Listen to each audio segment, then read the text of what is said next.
বাংলাদেশের অনেক মানুষ চিকিৎসার অভাবে মারা যায়, কিন্তু কেউ খাবারের অভাবে আসলে মারা যায় না। তো এই আমার পাশে যে ছোট্ট মরিয়মকে দেখতে পাচ্ছেন, ও চিকিৎসার অভাবেও মারা যাচ্ছে এবং খাদ্যের অভাবেও মারা যাচ্ছে। কেন বলছি এই কথা? এই যে জান্নাতুল মরিয়মকে দেখতে পাচ্ছেন, ওর হাতে পাসপোর্ট, বিদেশ ছাড়া চিকিৎসা সম্ভব না এবং ওকে বাঁচানো সম্ভব না। তো একটা বিরল রোগে আক্রান্ত, বাংলাদেশে ওর কোনো চিকিৎসা নেই। আল্লাহ ওকে একটা বিরল রোগ দিয়েছে, নাম হলো হেমানজিওমা টিউমার। মামা দেখাও তো।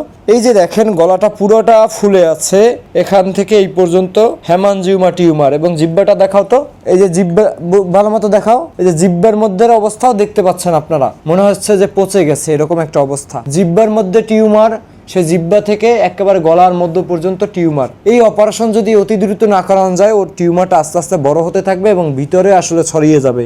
এই যে এখন দেখতে পাচ্ছেন ভিতরে ছড়িয়ে যাচ্ছে, এইদিকে এরকম ছড়িয়ে যাবে। কেন বলছি যে আসলে চিকিৎসার অভাবে মানুষ মারা গেলেও খাদ্যের অভাবে মানুষ মারা যায় না, এটা আপনি আশেপাশে খুঁজলে অনেক পাবেন যে এখন বর্তমানে বাংলাদেশে, স্বাধীন দেশে, আপনি খাদ্যের অভাবে মানুষ মারা যায় না এমন মানুষের সংখ্যা খুবই কম। কিন্তু এই বাচ্চাটার ক্ষেত্রে সেটা হচ্ছে জান্নাতুল মরিয়মের সাথে। তার বাংলাদেশে চিকিৎসা নাই, ভারতে 2বার অপারেশন হয়েছিল, সেখান থেকেও ভারত ব্যর্থ হয়েছে।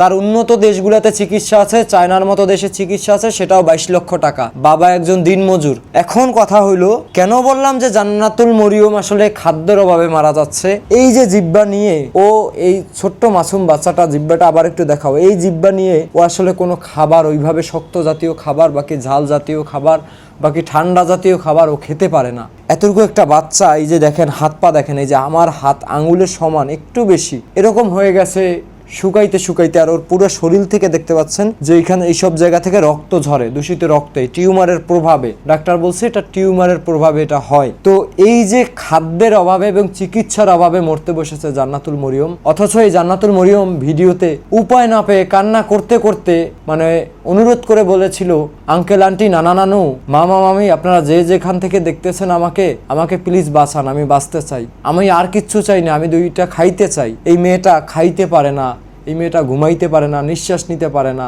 আবার তার চিকিৎসাও বাংলাদেশে নাই, আবার চিকিৎসা যেখানে আছে সেখানে ব্যয়বহুল টাকার খরচ। এইটা আসলে ওর দরিদ্র বাবা যে প্রত্যেক দিন কাজ করে, দিনমজুর, তার পক্ষে তো কোনোভাবেই সম্ভব না।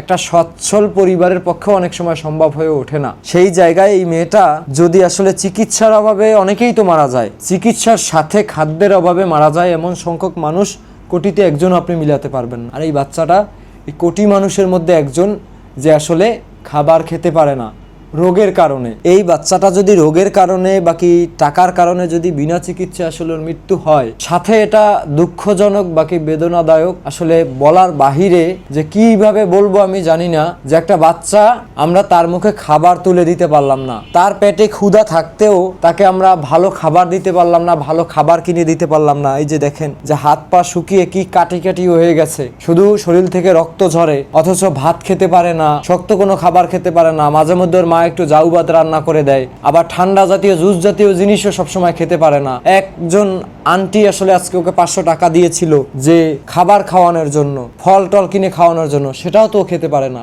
সেই 500 টাকাও চিকিৎসার জন্য রেখে দিয়েছে, যেই টাকা দিয়ে আমি চিকিৎসা করব। ওর এখনো বেঁচে থাকার এত স্বপ্ন, বাকি বেঁচে থাকার এত ইচ্ছা। তো আমি আসলে বুঝাইতে পেরেছি মনে হয় আপনাদের, জানি না কতটুকু বুঝাইতে পেরেছি। মেয়েটাও অসুস্থ, ঠিক আছে, তারপরেও চেষ্টা করে যাচ্ছি আসলে যে ওকে নিয়ে কি করা যায়, ওকে কিভাবে বাঁচানো যায়, কিভাবে বাঁচানোর চেষ্টা করা যায়।